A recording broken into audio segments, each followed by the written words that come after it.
안녕하세요. 오늘의 3분입니다. 일명 사자는 눈빛이 다를까? 거짓말을 할 때 그 사람의 눈빛이 평소와 다르다고 느껴본 적 있으신가요? 미묘하게 흔들리는 눈동자, 불안하게 깜빡이는 눈꺼풀. 오늘은 바로 그 흥미로운 궁금증, 거짓말쟁이의 눈빛은 정말 다를까? 라는 질문에 대해 심도 있게 파헤쳐보는 시간을 가져보겠습니다. 과연 눈은 마음의 창일까요? 아니면 교묘한 속임수의 도구일까요?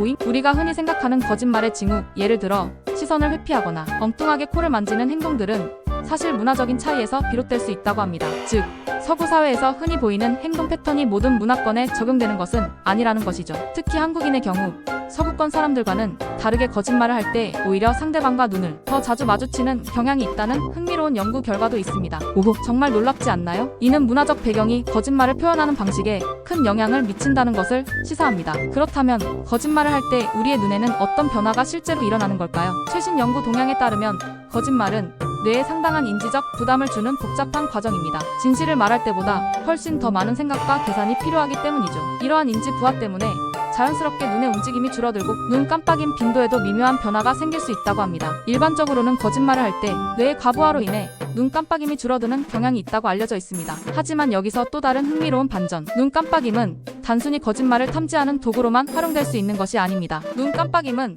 뇌를 리셋하는 기능과도 밀접하게 관련이 있을 수 있으며 마치 컴퓨터를 재부팅하는 것처럼 다음에 들어올 정보를 효율적으로 대비하기 위해 뇌를 재정비하는 중요한 역할을 한다는 가설도 존재합니다. 또한 사람이 갑작스럽게 화가 나거나 극도로 긴장했을 때도 눈 깜빡임 횟수가 무의식적으로 증가할 수 있다고 하니 단순히 눈 깜빡임의 횟수 하나만으로 모든 것을 단정지어 판단할 수는 없겠죠. 게다가 우리의 놀라운 뇌는 눈이 깜빡이는 매우 짧은 순간에도 시각 정보를 일정하고 안정적으로 유지하기 위해 눈 주변의 근육을 정밀하게 조절한다고 합니다. 마치 자동 초점 기능처럼 말이죠. 정말 신기하지 않나요? 이처럼 우리의 눈은 우리가 미처 인식하지 못하는 순간에도 생각보다 훨씬 더 복잡하고 다양한 기능을 수행하고 있다는 것을 알 수 있습니다. 그렇다면 우리는 타인의 거짓말을 탐지하기 위해 어떤 점에 주목하고 주의를 기울여야 할까요? 가장 중요한 핵심은 바로 맥락을 파악하는 것입니다. 단순히 눈을 깜빡이는 횟수나 불안정한 시선의 움직임과 같은 단편적인 정보만으로 성급하게 판단하기보다는 그 사람의 평소 행동 패턴, 이야기의 논리적인 흐름, 그리고 전체적인 분위기와 맥락을 종합적으로 고려하는 신중한 접근이 필요합니다. 또한 지나치게 빨라진 눈 깜빡임,